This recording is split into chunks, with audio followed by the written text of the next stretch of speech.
How client Blaine lost over 65 pounds in 3 simple steps. Hey team, and welcome to this week's episode of The Inspired Show, the show that's dedicated to helping you become the best version of yourself, mentally as well as physically. In this week's episode, I want to share 3 key things we did with client Blaine to lose over 65 pounds, loads and loads of inches, and completely transform how he looks, how he feels, and his standards on a day-by-day basis. But before we delve into that, if you've not done this already, please hit that subscribe button.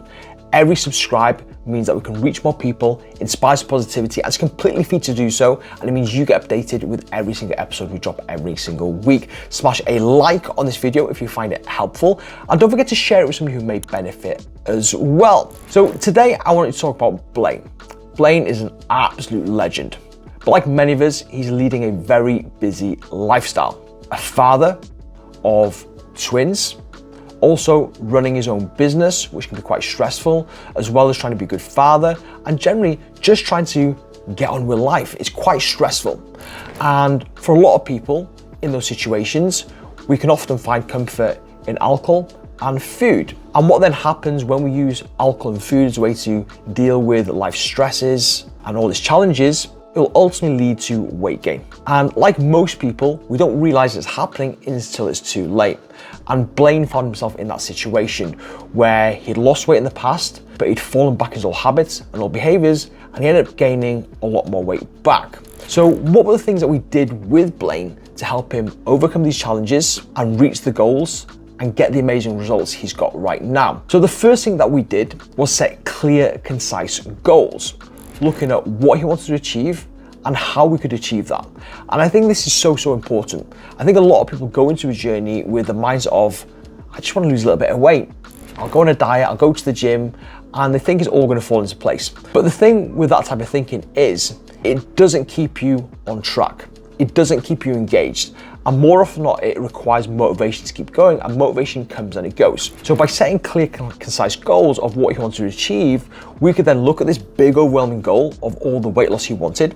We could then break that down into smaller chunks, which made it a lot easier to hit.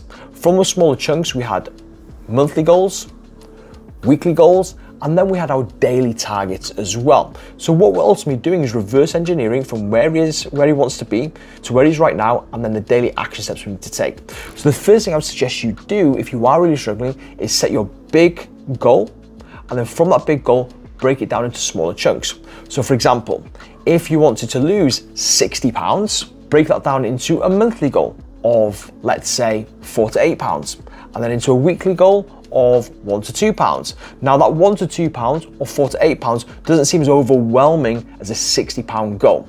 And that's the main purpose. We want to make sure that we're not overwhelming ourselves when it comes to reaching our goals. The second thing we did is we started improving his relationship with food and removed the alcohol. Now for a lot of people, they see food as a way to deal with stress.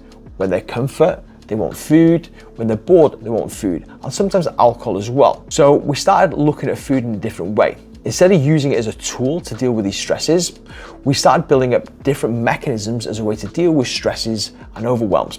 We then started to look at food itself, because a lot of people have this mentality and relationship with food where it's either good or it's bad. And when we have the bad foods, it feels like we've undone all our hard work, so we might as well just go F it and carry on eating the bad foods, and then that just leads us into a spiral.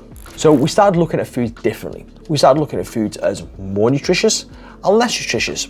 When we started doing that, we didn't feel the temptation to go and eat these foods. And when we did eat these foods, we didn't feel like we were doing anything bad, and we could easily get back into eating more nutritious foods without the overwhelm. Whereas in the past, it would be a less nutritious foods, binge, blowout, carrying on for a couple of days, then restricting, eating very, very little, yes, nutritious, but very little, and then leading into another binge, another blowout.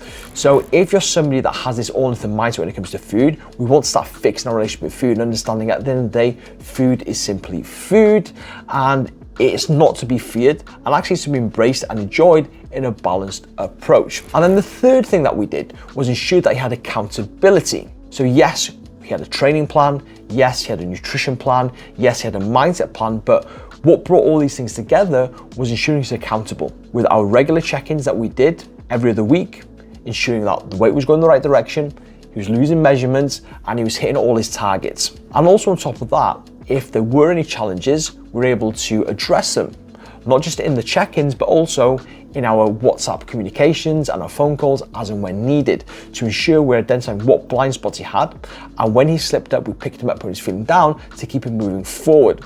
And through this accountability, allowed him to be consistent in his goals and help him reach the targets he was reaching. And when you tie all these things together of having a clear goal, understanding building a relationship with food is super important, and taking away food as a coping mechanism and building different coping mechanisms along with support and accountability, it'll be a game changer for reaching your goals. So the action points for you guys, if you want to achieve goals like this, is think about one, what is your big scary goal? Break that down into smaller monthly and weekly chunks. Secondly, stop relying on food as a coping mechanism and build a better relationship with food. And then thirdly, find some way, shape or form of getting accountability and support. And that can come down in numerous ways, whether you set a WhatsApp group with your friends and plan to measure and weigh once a week, whether it's to share recipes, whether it's to meet up to do some walks. It could be starting a social media page where you document your journey, your highs and your lows, and keep yourself accountable. Or you can invest in a program like the Built to Inspire program, where we can keep you accountable through a group coaching program or a one-to-one coaching program as well. And if you've got any questions about that, you can use the links down below to chat to us to see if it's right for you. But thank you so much for joining in. Don't forget to give Blaine a big well done in the comments.